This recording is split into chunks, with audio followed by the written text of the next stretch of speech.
Hi friends, welcome to Chinni's kitchen. నేను ఈరోజు కొబ్బరి మామిడికాయ చట్నీ చేస్తున్నానండి. ఈ మామిడికాయ సీజన్ కదా, ఈ చట్నీ బాగుంటుంది, ఒకసారి ట్రై చేసి చూడండి. ఇలా ఎండుమిర్చి తీసుకున్నాను, కొబ్బరి ఇలా కట్ చేసి పెట్టుకున్నాను ముక్కలు, మామిడికాయలు కూడా ఇలా కట్ చేసి పెట్టుకున్నాను. 2 మామిడికాయలు కట్ చేసి పెట్టుకున్నాను. కొద్దిగా ఆయిల్, ప్యాన్ పెట్టుకున్నాము. ముందుగా ఆయిల్ వేసుకొని ఎండుమిర్చి వేపుకున్నాము.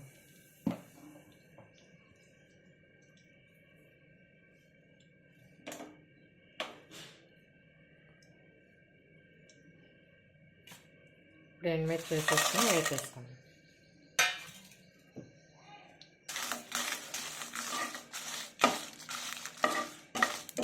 ఇప్పుడు మామిడికాయ సీజన్ కదండి, పచ్చళ్ళు అవి కూడా బాగుంటాయి. ఇప్పుడు మామిడికాయతో చేసుకుంటే కొబ్బరి మామిడికాయ చట్నీ కూడా బాగుంటుంది. వేడివేడి అన్నంలో నెయ్యి వేసి తింటే చాలా టేస్టీగా ఉంటుంది.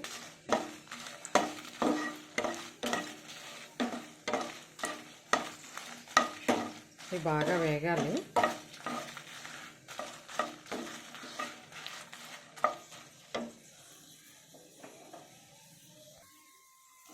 వేగిపోయినండి, స్టవ్ ఆఫ్ చేసేసుకున్నాము. ఇవి చల్లారిన తర్వాత మిక్సీ పట్టుకుందామండి.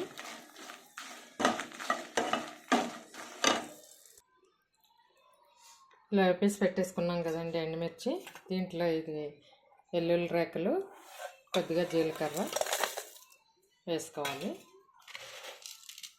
కొంచెం మరుముప్పు వేస్తున్నాను నేను, తగినంత చూసుకుని వేసుకోవాలి. ఇది ఒక తిప్పిన తర్వాత అప్పుడు కొబ్బరి మామిడికాయ ముక్కలు వేసి మిక్సీ పట్టుకుందాము. ఇలా మిక్సీకి వేసి పెట్టేసుకున్నానండి. వాటర్ వేయలేదు, వాటర్ వేయకుండా కచ్చపిచ్చిగా మిక్సీకి వేసి పెట్టుకోవాలి. బాగా మెత్తగా కూడా వేయకూడదు, చట్నీ బాగోదు బాగా మెత్తగా వేసుకుంటే.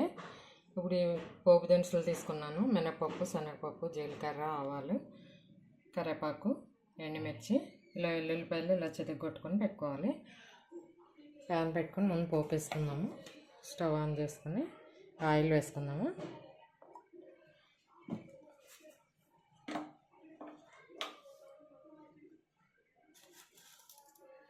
కొద్దిగా మినపప్పు,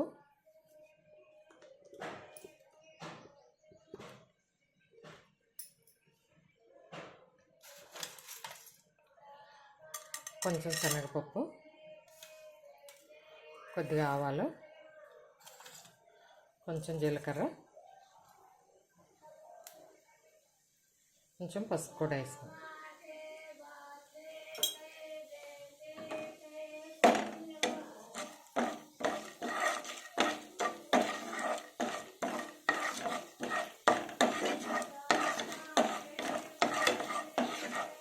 ఇవి ఫ్రై అవుతున్నాయి కదా, ఇవి కూడా వేసేసుకున్నాము.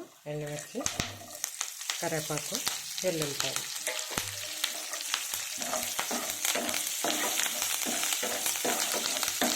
పోపు బాగా వేగిన తర్వాత ఆ చట్నీ దాంట్లో వేసేస్తాం.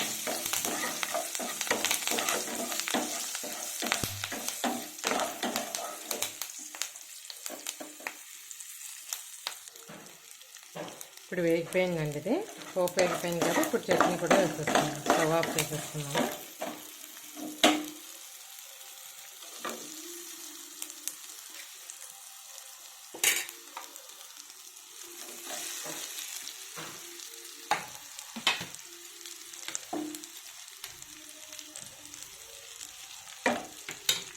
ఇప్పుడు పోపు వేసుకున్న తర్వాత సాల్ట్ అన్నీ చూసుకోండి.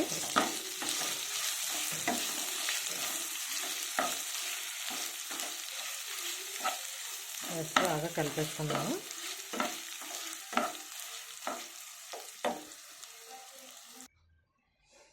కొబ్బరి మామిడికాయ చట్నీ రెడీ అయిపోయిందండి. చూస్తుంటే నోరు ఊరిపోతుంది. వేడివేడి అన్నంలో నెయ్యి వేస్తుంటే చాలా టేస్టీగా ఉంటుంది. ఒకసారి ట్రై చేసి చూడండి. నా వంట మీకు నచ్చినట్టయితే లైక్ చేయండి, షేర్ చేయండి.